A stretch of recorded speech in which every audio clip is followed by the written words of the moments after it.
because we think that there's a sort of structural problem in the traditional carbon markets that will eventually need to be accounted for and will probably impact all subsequent environmental asset markets if we aren't careful and learn from this issue. But before, I just want to level set quickly. Is it working? There we go, okay. So I just want to level set on like what we're talking about and the speed and scale required. We've sort of gotten a little bit of this context in the previous talks, but this is a report from McKinsey, and basically what they're quoting is in order to stay below 1.5 degrees Celsius of warming above pre-industrial levels, we need a 50 to 55% reduction in emissions by 2030 versus the 2010 baseline. That's quite aggressive, and we're not quite on target for that reduction, but the other aspect here I want to point to is the negative emissions, which is that part in red. And the negative emissions is really important to consider because just reducing the emissions of current operations will not be sufficient to stabilize the Earth's climate. We also need to net draw down carbon, and that's where these more advanced methodologies like carbon dioxide removal come in.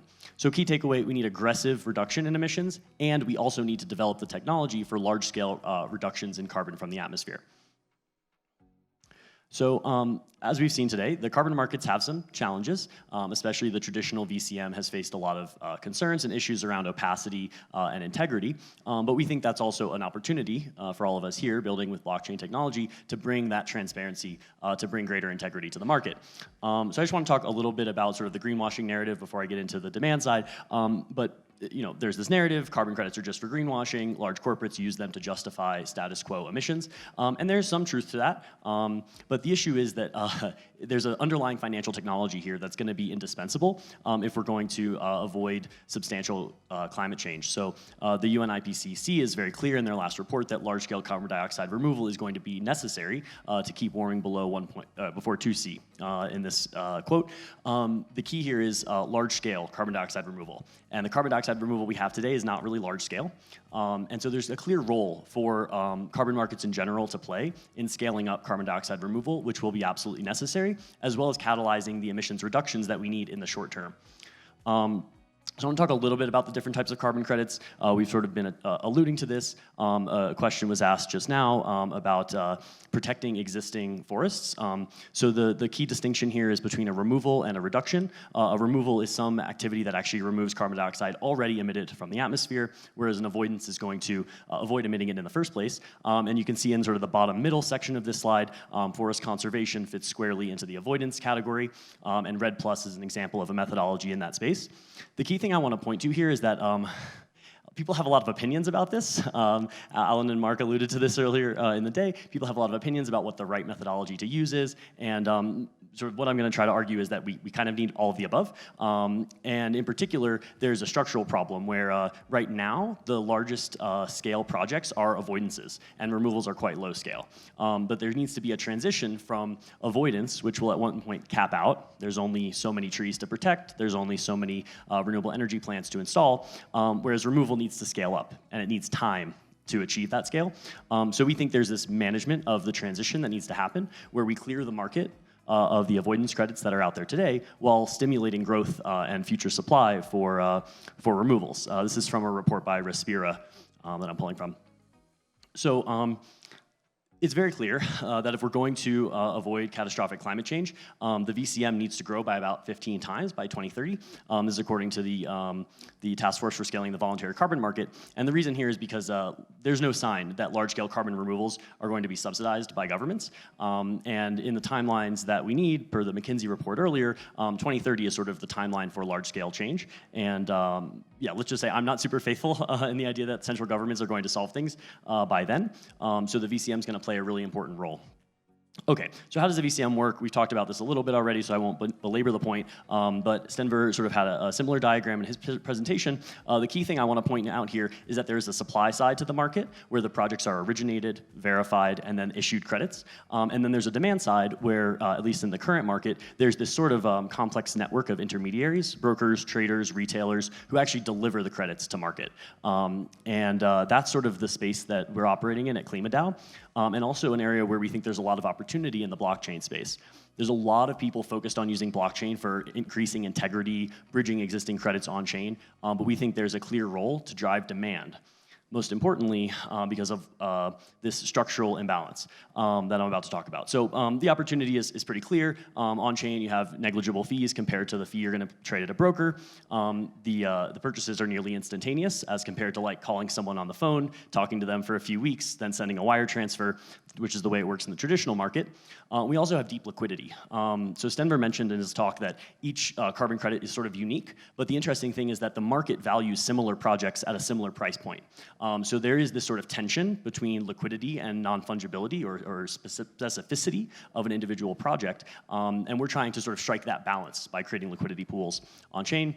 We've also democratized access. Anyone with a smart wallet like MetaMask can access carbon credits on-chain, and we're fully transparent. All the transactions, retirements are recorded permanently on the Polygon blockchain.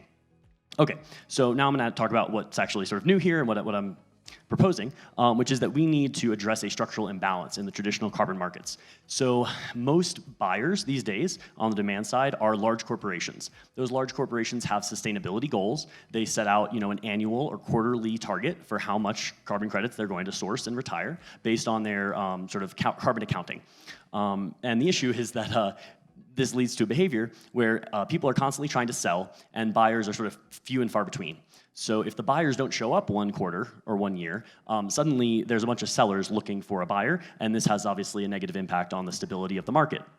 So we think there's an opportunity to address this structural imbalance by building more consistent sources of demand.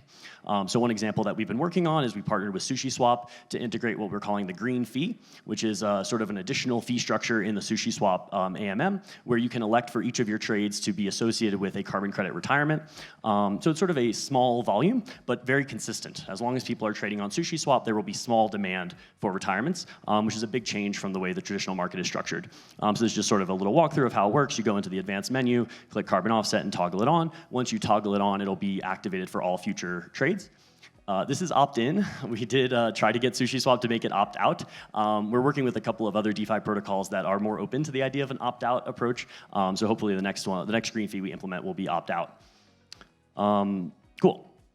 So the other big opportunity that we see, and Alan alluded to this, I think it's really cool what Alan and the SBS team are doing with Sustainable Blockchain Summit to sort of gather input from the community about which carbon credits should be used.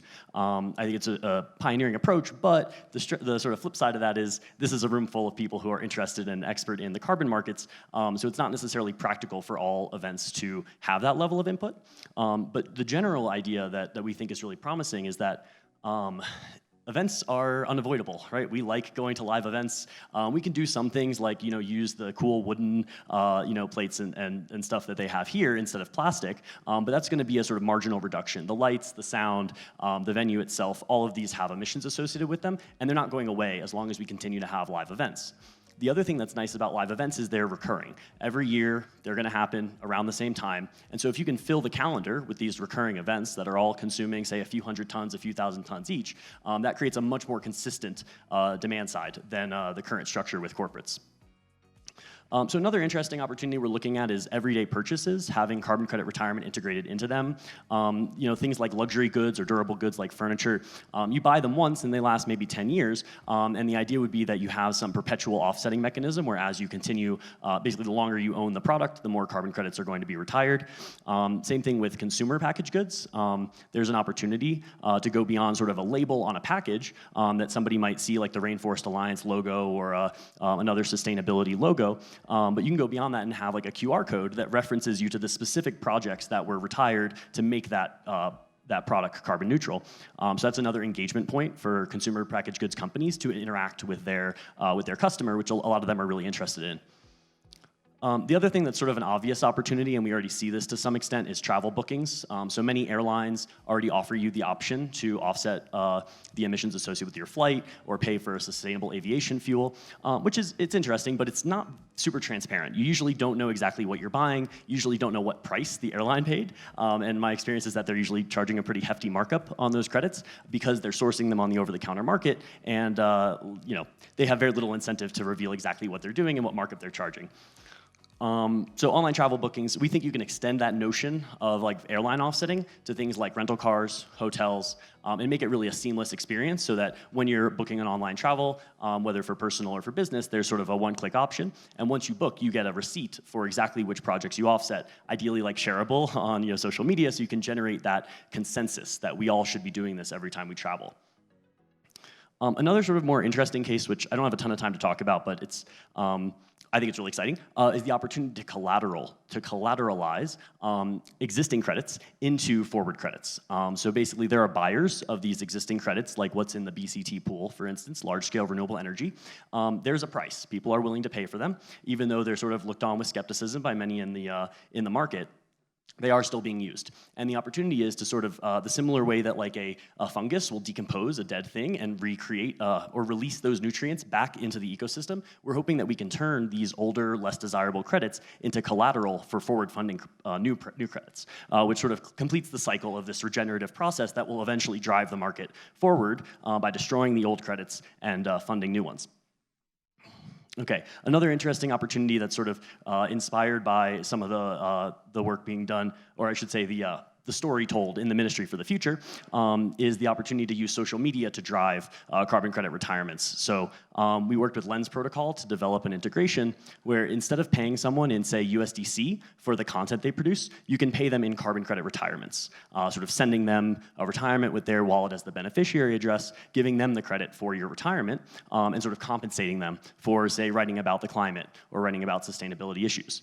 So that's an exciting opportunity and sort of the first step toward integrating carbon credit retirement into social media systems. And that's pretty much it. So I think there's lots of opportunities here to build new use cases that drive demand for these credits beyond simple corporate net zero offsetting. If you have any brilliant ideas about like what that might look like, please come and talk to me. I'd love to hear. And otherwise, I'm open to questions. Thank you.